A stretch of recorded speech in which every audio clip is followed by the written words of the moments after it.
And welcome guys to this podcast with friends, essentially kicking off 25 with a couple of questions with my friends as we're touring right now in Thailand. So welcome guys, Divian and Isaac. Today we're going to start off the topic with something I feel very close to what the future holds. Yes. Okay, so let's talk about electric cars and what are your thoughts of electric cars, EV cars? EV cars, I find it too quiet, very quiet. You know, people just walk around, you never know the car will be just like driving past you all of a sudden. That's right. Is it like electric cars? I find it like a portable battery.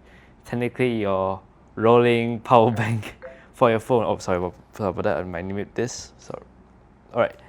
So, I just feel it's like a walking power bank. Driving power bank. Yes. Yeah. What about you, David? You have an electric car yourself. Yeah, but it's a hybrid. So it kind of tweaks in between ignition and electric. So, but in my opinion, generally just electric cars in general, I find the thought that I need to look for a charging station each time, kind of find that quite tedious. Because at this time, even although electric cars are developing to the way it is now, for a better environmental purposes, to protect the environment and stuff like that, since it's not consuming fossil fuel, but finding a place where you can actually get your car charged up, I find that quite tedious. But besides that, no other comments on electric cars. So personally, myself owning my family owning an electric car, there is a thought that one day price electrics will go up. As energy has always been the limiting factor, be it either from fuel or be it either from electric sources from coal. It's always been a limiting factor, and putting in a brand to the electric socket, like me not being able to use Tesla chargers because I'm using BYD, that limits accessibility. So if it, like say you're in a petrol car, you head on out to Petron and then you pump only for Petron fuel, you cannot pump Shell. Yeah. That's troublesome because you cannot pump Shell. You see a Shell but you just can't pump Shell. Yeah, so I take it your feedback is you're not too excited about it? No, not too excited. But yeah. Yeah, what about you? I find it EV is still developing. Like, you know, you can charge at home, all that kind of stuff. And you know, my dad used to charge at home, and it took longer time to get it fully charged compared to a. Oh, so you have experience with EV cars? Yep, my dad drove. What are you driving? My dad drove a black EV car. I think it's a BMW. So that's his own personal car that he would want to drive. It's just that he told me that he took longer time to charge at home compared to charging at the EV station. EV station took at most 6 hours to fully charge the vehicle. So like what Dave said, accessibility you cannot find anywhere. So it's because it's so new to the economy, it's so new to the public. It's like it doesn't have its own electric charging station. Think of it as a gas station. But now they don't have is the electric station. But it's small, not enough. Not enough. And plus, if they were to do like exactly as a gas station, the very risky factor is it takes very high voltage to charge, and every car has a different battery capacity And consumption rates. Yeah, consumption rate. So everything is all varies. It's not like gas station. Gas station, you just pump in 95, 97, diesel, everything's all there. And whichever gas station you go, you can just pump the same fuel you want. Okay, great. Now moving on to the second question, like from this year onwards, all of us are actually turning 29. What are your thoughts on how do you feel turning 29? More responsible, more work, and things to grow, things to develop, and things to accept, I would say. Do you feel envious that some of us, our friends, our peers are getting married? Some of them are buying houses. Not really. Not really. Like You don't every feel it? everybody just feel like, oh, I'm going to like how to say, the world is like following to a part where they go from this kind of path, this kind of storyline. It's like so-called it's becoming a formula.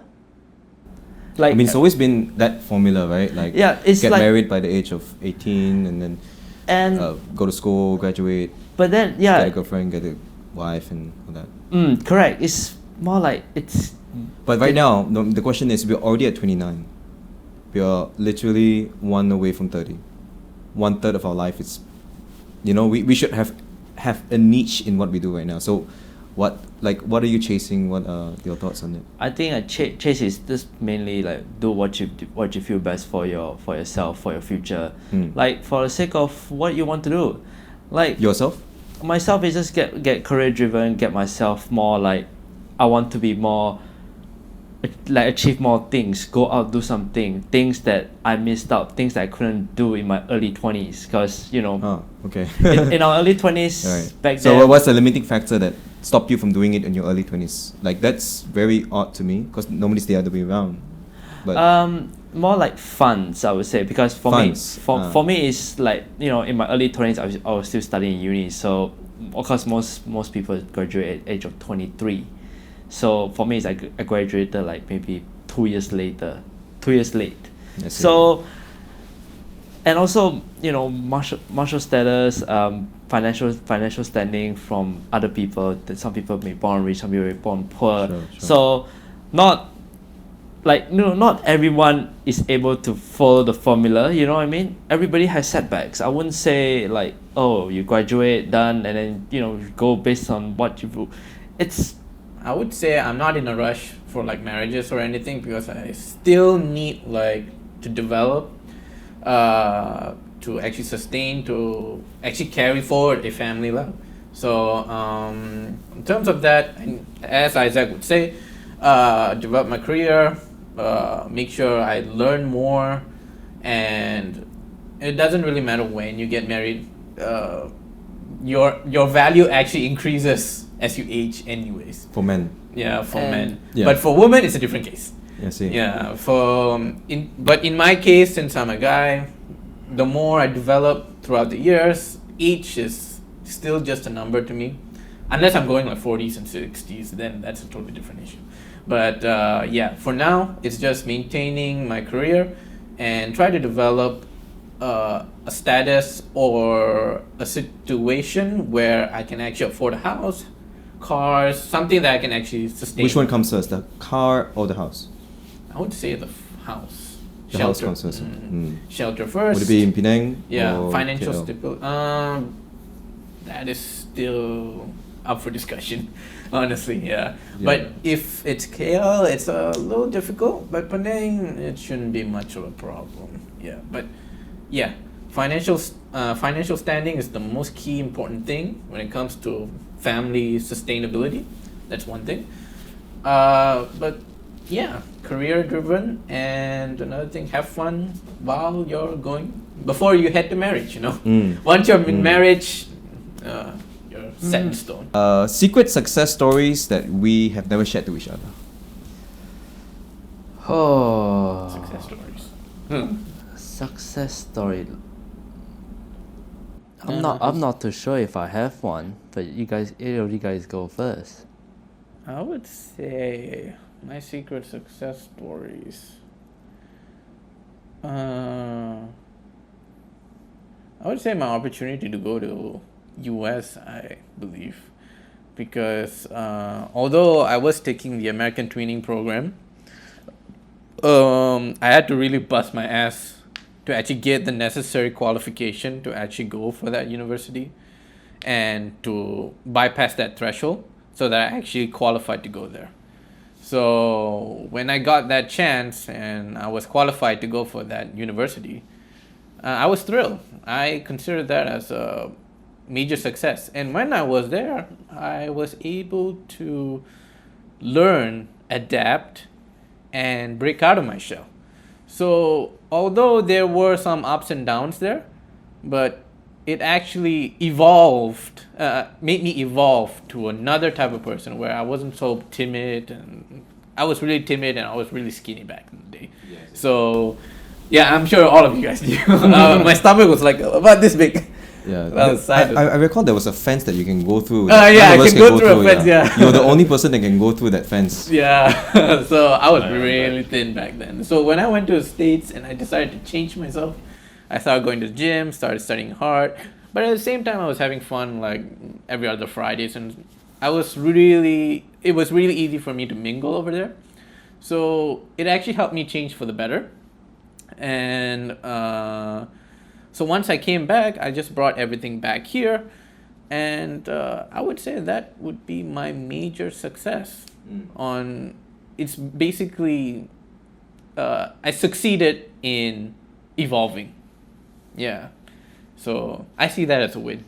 Yeah. I think I do. I think it's when I flew over to Australia. Then that's where I start to open up my eyes, started to learn things from many people with different perception. And back there in Malaysia, it's like, oh, you're just there at one point. You know what you know in Malaysia, but when you flew over to Australia, you change, the whole perception changed. You started getting views from other people, and when we first, in Penang in first, it's like, oh, it's just a normal place. Local food is good, everything is good. You just find it not so much going on. But when you go overseas, that's where people be like, oh, I know Penang. Penang is a pretty great place, and that's where you feel proud of it, and that's where you also tend to learn like why do you like this, why do you like that, and also it helps me out with my like perception of how relationship is, how people think, how others think. The moment I felt I succeeded is more on character development, I would say. When you it's personal growth, I would say. Like when you come into Australia, when I learn things, I tend to be stubborn at first, and then slowly I have the perception to be like understand why they think like that, why I think this way. It helps you to know yourself better. That's what I'll personally say would want to feel. Because when you first don't know what to do, and you see others doing something like that way, you just follow that way, and you realize that, oh, it doesn't fit you don't fit what others did before. Like, example, I do A and someone do A and I followed their method, it didn't work. So technically it's more like you're just knowing yourself more, but like, oh, who are you? What are you? What brings you to Australia? What brings you to the society? What brings you to your friends?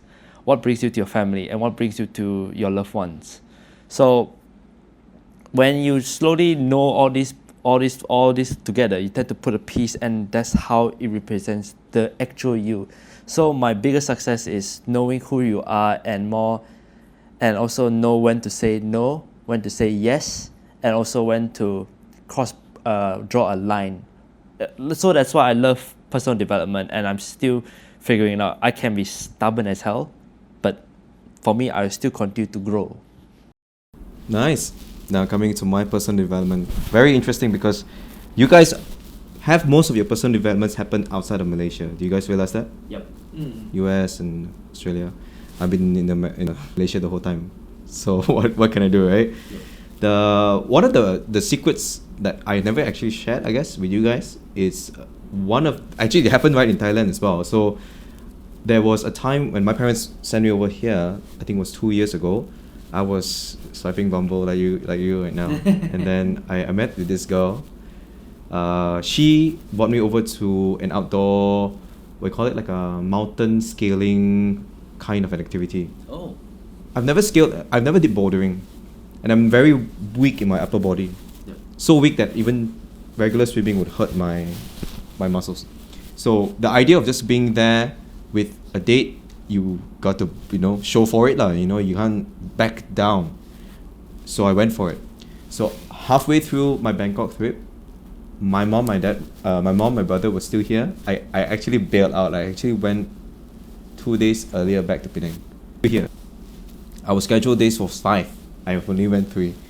So I skipped out. I went back to Penang. I drove my car to Ipoh, and next day I met up with the girl, and then we did the mountain scaling.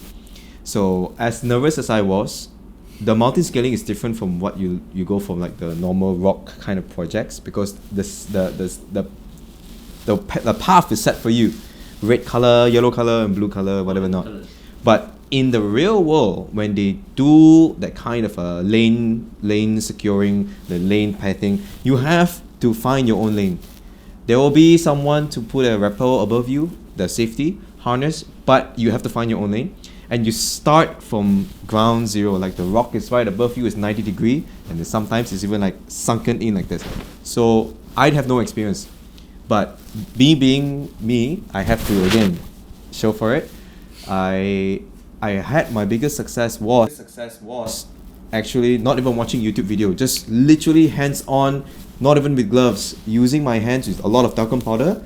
I started climbing up the mountain, and I again failed a couple of times, but as I found my pacing, I managed to climb it all the way to the top. Nice. And I took a photo, and the feeling, the euphoria of actually going up all the way to the top, wow, that was something else. Yeah, never felt like giving up halfway. I knew what mistakes were made, and I corrected it as soon as possible. Like, one of the first mistakes you do when you're climbing mountains is that you try to hold on to the rock, and then you're trying to do this. That is very common. You try to push your body towards the rock this way, right? Yep. You're gonna saw out these muscles real fast. Oh yeah. You need to lean back all the way and trust that your hands can just relax. This is a relaxed position, surprisingly, which is very counterintuitive. To actually hold on to something all the arm's length, like dangling up 5 meters away. But it's the way you do it. Then when you feel you have enough energy, don't use your hands to pull, use your legs. Your legs must be the one pushing up. Yeah. So and I had like one crazy chant, as I was pushing up, right, like my leg was like on the rock. Okay, ready, go. Alright, Rodric, push, and then like I pushed all the way up. So it was embarrassing as it was, right, but I actually managed to finish it. So that was like one of my best moments. But before we end this session, right, like I do have one question that is not in here that I just thought of. What kept us as friends for these many years? Starting with Devian. Well, So let me just recap the question again. We've been friends for so long. What has kept us being friends all this time? Star Wars. So it's Star Wars for you. Mostly Star Wars, and actually, honestly, it's him. Really, he was the glue. He was the big glue that kept us together. Really, It was him. I stick around just so I could see more of him, and since I knew you were into Star Wars, I instantly clicked with you. And when I clicked with you, and I saw him, we were just vibing. Hey, Isaac did this, Isaac did that. We were just talking about it for hours. So we just kept it going and going and going. Even if we rage with each other, we just like, don't worry about it. Even so, we are, one in Australia, one in US, and one in Malaysia for like 4 or 5 years. 4 years, yeah. We still managed to keep up our friendship over all these years, because of common interests of Star Wars and World War II, RTS games. RTS Yeah, games. mostly board games and Star Wars. I think How about yourself, man? Like, what has kept us as your friends for so long? I mean, technically, it's like we all go through ups and downs. We all go through ups and downs, and so far is we all understand each other. We all know that we're not like we're very mean, but some we all, yeah. Actually, like cyberbullied the shit out of you. Every game. And also there are times where I totally wreck shit you as well on WhatsApp as well, like in a group chat. So, and also I did something stupid and far thing. You quit the group. Yeah, I quit the group a few times. 8 times. Not 8 To be times. exact. No, not 8 times. Okay, don't go and bullshit that. Don't go that. No, it's 3 times. All right, I did twice.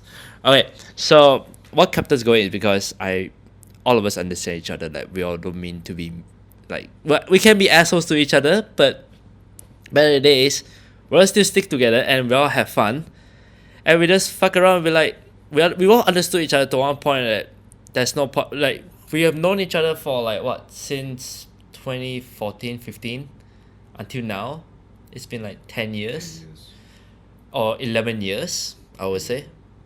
So there's no point of breaking that friendship, and we all stick together for so fucking long. Like, why not just go extra mile and just like do some crazy shit? So this is our first trip to Bangkok, like internationally together. We usually travel to KL and anywhere else. KL and just Penang, those two places. Well, now we got the funds. We work, we come here, have fun, and then we go to be like, I'm gonna push Div to some ladies tomorrow. We'll see about that. Let's see who get the most attraction in, like, once we go to that Nana land. Yeah? With the rainbow eyebrows, I'm sure who's gonna get the most. I'm pretty sure it's you, Mr. Raju. Look, okay, they'll go for what people will commonly say, but I won't say it. Yes. Alright, so there you have it, folks. These are the unhinged interview that we have had over the course of being in Thailand, and I really do appreciate having friendships that last over 10 years. And this is exactly what we do, right? We maintain our friendships with efforts, with our personality, and of course, maintaining the friendship between each other is so important, right? So I hope you learned a thing or two, and if you haven't already, subscribe, and I'll catch you in the next episode. Peace out. Yes, that's it. Oh my god. Oh my Buddha.